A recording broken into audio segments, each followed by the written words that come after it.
He goes mad for those ads. He's got a Trailer Jones. Hey everybody, Brandon Jones here, and I'm joined by Ian Hinck. Hi. Who likes Ghostbusters? Yeah. Yeah. In this trailer renaissance we have been having the last week, bam, one after the other. Lots of exciting trailers to talk about. Apologies for just the deluge of Trailer Jones episodes, but it must be done. And Ian Hinck is kind enough to join me and talk about the trailer for Ghostbusters Afterlife. Yeah. And this is we got a teaser. We got like the barn with some sound effects, the Ecto one. But this is definitely the first time we're seeing these characters. The first time we're diving really into the story. And I got to tell you, I just talked about Wonder Woman yesterday with Amanda, and it's like Stranger Things. Yeah. Weekend, man, with like the mall in the 80s. And then now we got, an actor from Stranger Things, and definitely like the kid vibe of discovering, strange, mysterious powers, and, kids got to save the day. And I get the vibe from this trailer. There definitely is more to this movie, but I think this is a fun introduction. I'm curious, just kind of, right off the bat, what expectations did you have going into this? I expected it to be bad. The trailer or the movie, or both? Both, but like this actually gives me some hope. It actually looks like an interesting choice. They're going in a direction with it, which I didn't expect. I thought they were just going to try to do like a cash in and just kind of remake, or but this actually looks like they're telling a different new story. I didn't expect it to have a subtitle. I didn't expect it to be like their descendants. Like, because is that young, is that like Egon's grandchild? Or? Yeah, Egon's grandchildren, yeah. Yeah, and it's just like, that's cool. And they don't expressly say that, but right. I mean, I think there are lots of things that allude to it, the spores and fungus. Spores and fungus. His name is the name. He specifically says, "Who are you?" And she reveals his name on the Was on that their the outfits. Was there a Stay Puft Marshmallow Man? I think it's Slimer. I don't know. Again, that's just wishful thinking. There is some kind of, spectral blob floating around, that they intentionally do not show. Also, just her with that device. Egon is the only one who really does, and the glasses use that as a crutch, and of course they look like him. Yeah, and so did not expect to see Paul Rudd in this. I didn't know about that. He did do a reveal. He shot a really funny video in New York in front of the firehouse, and he was like, "I'm in the movie."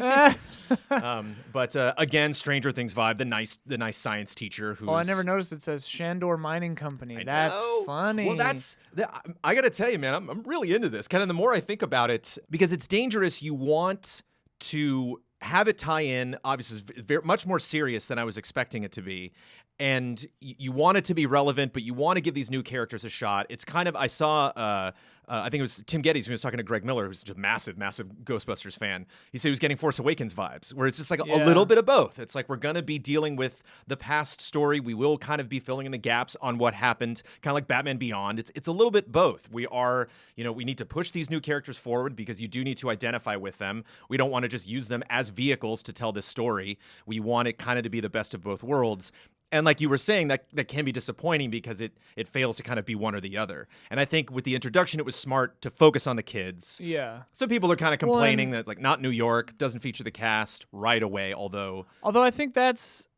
So if you're going to do a sequel in the future, a number of years later, I kind of like going with kids, and because it's sort of a Breath of the Wild sort of a take where it's like, the original Ghostbusters are almost like legends now. It's just like a legendary status. We don't have all the facts or information, so they can still have that sense of discovery themselves, which I think will be good. Because, like, if it were just trying to be like, oh, here's Peter Venkman, like, he's old and sad, it's like, okay. And the movie's already kind of established that. You begin Ghostbusters 2 with them already dealing with their lack of celebrity. Like, nobody really cares anymore by Ghostbusters 2 about what they had done. Right. Let alone, That's like 3 years later? What they've 5 achieved, years later? in both films, that these kids just, don't remember. It doesn't mean anything to them. And just the idea that ghosts being real is not that crazy to think of. Right. I think this trailer does a lot of things. I think it is... I saw some people lamenting also online that there was not that much comedy in this, but I think it does a good job of setting up the world, because the beginning of Ghostbusters is not very funny. The beginning of Ghostbusters is very scary, and then it gets silly right off the bat. But I think I've always kind of found the soundtrack to the first Ghostbusters film eerie. Like it does give me chills here and there. And this does a good job of capturing, even though it does feel very different, a very different environment, a very different cast. I think the cinematography is pretty different. That's the first thing I noticed. I was like, oh, this looks way different. Also, what year is it set in? Now, I would imagine. Is it? Because everything looks sort of older timey to me, like a little bit. I mean, obviously, like, the Ecto-1 and everything looks old, but, like, I don't know. Even their classroom looked kind of old. I wonder if that's kind of a gift or just kind of a passive suggestion for new and old fans. Yeah. So that, older fans can appreciate it because they are in this town that is kind of lost to time. It's not a big town anyway, so it makes sense the buildings aren't necessarily, top of the line, and maybe the school doesn't necessarily have, the resources that you would imagine. But at the same time, it's interesting seeing the ghosts look a little bit different, seeing the gun when she fires it, seeing that specific energy beam, that it looks a little bit different. And I do get a playfulness to this, but there is a sense of danger, especially in the last little bits of action, slamming the claws down on Paul Rudd's car. Yeah. I like the shattering of the glass. I think that has like a really good impact.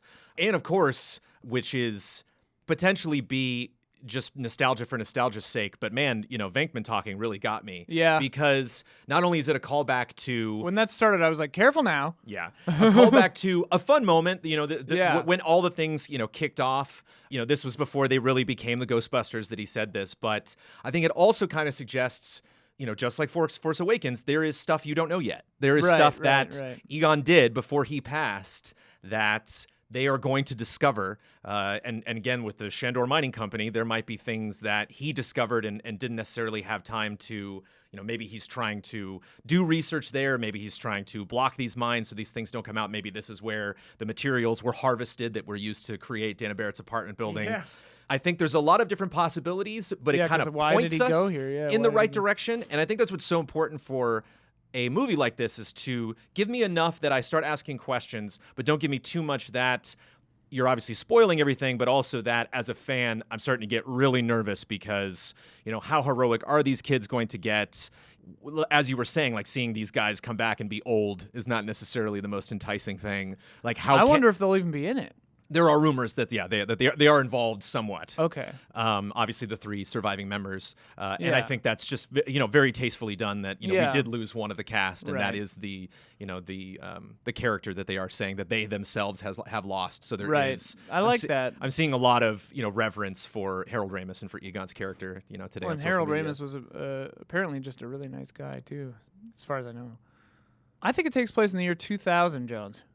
All right. There's an older Dell laptop in one shot, or a Dell laptop that looks... The Dell dates it. But, the cars date it, but it's like, because they're getting evicted, so it's like maybe they just don't have a very new car, so it's hard to tell. But that laptop, I was like, okay, maybe it's like 2005 or something. They said how many years later it was. I think they said 20 or 30, I don't remember. Oh, when Paul Rudd is showing them, so that would be bringing them up to speed. 96, 2006, if it's 20. If it's 30, then I guess it's 2016, and then it's whatever.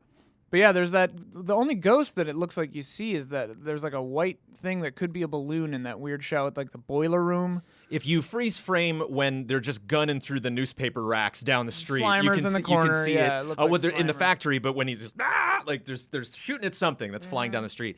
And I also get the sense that maybe this is like maybe 40 minutes into the movie. It doesn't feel like an ending. Yeah. This doesn't seem like the kind of climactic moment. Well, and the thing stepping on the car looks like the hand of the they call them dogs in Ghostbusters 1. But and I think I have 2 issues with this trailer. One is, and I just have to have this be a give for anybody watching this video, and it's just like, I'm not really that much a fan of Ghostbusters, and I'm not really a fan of, it's just like we got to do a sequel to every damn thing nowadays. Right, yeah. And just this need to like have to go back and fix this, the remake with, the all-female cast wasn't necessarily satisfying in all the right ways. Ghostbusters 3. It's just kind of a mediocre movie. Ghostbusters 3, the video game, wasn't necessarily satisfying because it's a video game. So it's just like, we never got that. And so it's always been this desire to go back and get this. And just the nostalgia plays, I think, are just kind of necessary. And I think they dance around it in a great way. I love how the logo at the end is kind of tattered, and just the text itself. Like there definitely is like a relic, a wornness, to the whole thing.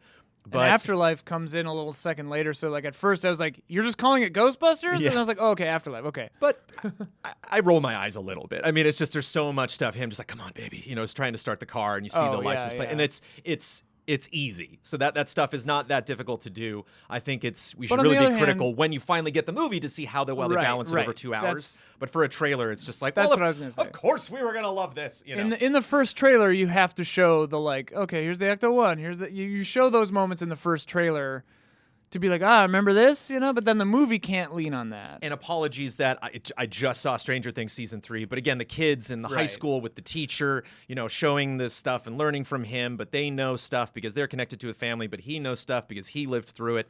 I've seen that story told many, many times, and the trailer really focuses on it. Lots of Paul Rudd in this trailer. Well, and that's the weird thing too with how it's shot, like the visual style, like because it is shot like it has a similar color timing to Super 8 or Yeah. Stand By Me kind Definitely of. Super 8 vibes. That's a And great like, call. yeah, and like, I mean, that shot of the like walking by the corn is like straight out of like 8 movies, and it's funny because it is a very modern look. It doesn't look like old Ghostbusters really, because old Ghostbusters is kind of like stark, almost like cartoonishly lit, sort of, and this is very modern and very dark and realistic. Like very lots of warm like. We chose to make this shot look orange, like lots of that, which I mean, I'm not complaining. It's interesting. It's just like a different vibe.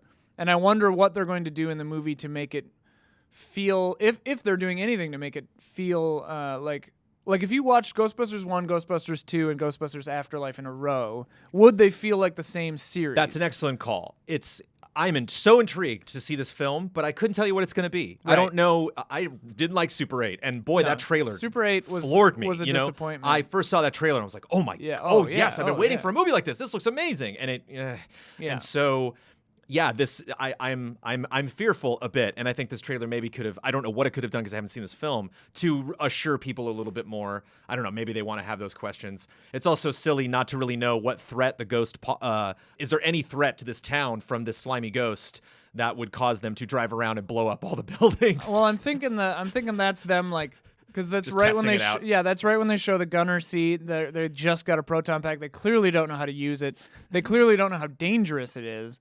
I'm thinking that's the like, oh, there are rumors of a ghost, and like, oh, we let Slimer out of this well or whatever, and then it's like the call to adventure moment, and then like the dog shows up on the hood of the car because maybe they woke it up somehow, Then that's the big bad.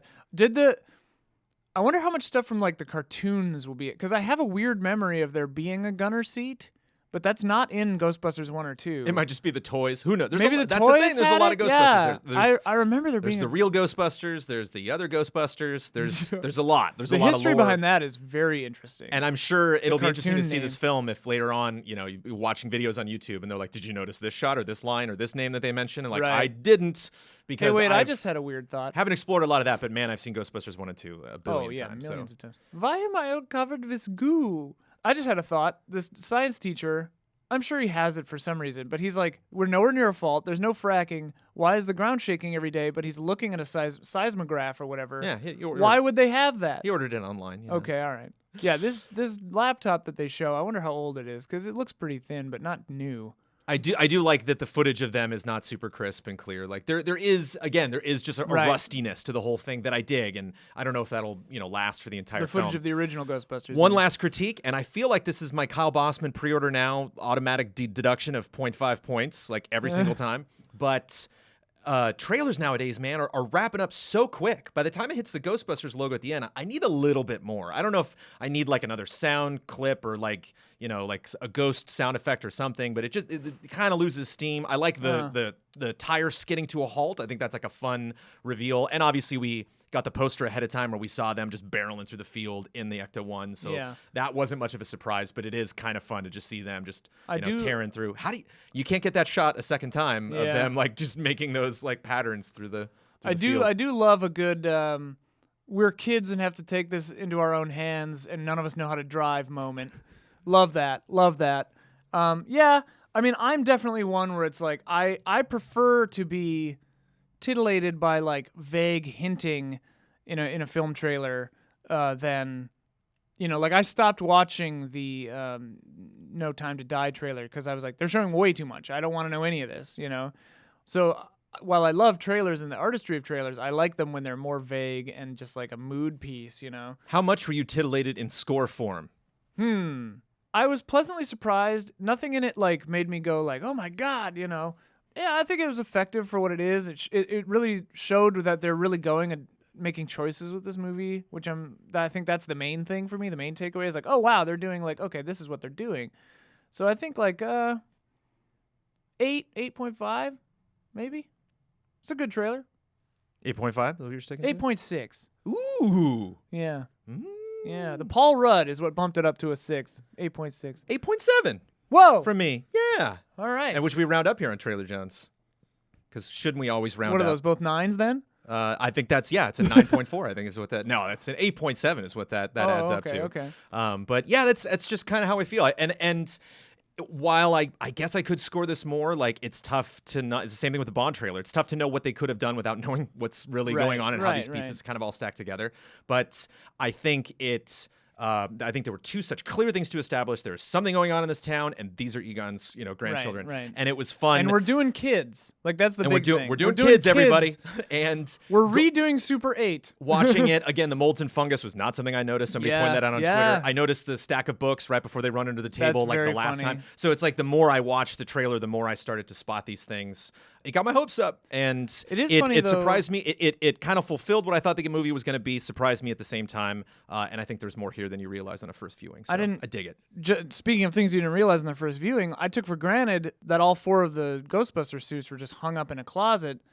I wonder if they are going to New York at one point, or if Egon just took them all back to his farm and hung them all up. Because I was like, all 4 of them were right there. I think it's gonna be packed with surprises, but I didn't write it, so who knows? Well, that's kind of my thing. Is like I like that I'm curious. Yeah. I don't want to know more. I want to just go see this movie. Well, I'll get somebody else for the next trailer if they drop one. But thank you for hanging out for this one, Ian. Yeah, thanks for listening, everybody.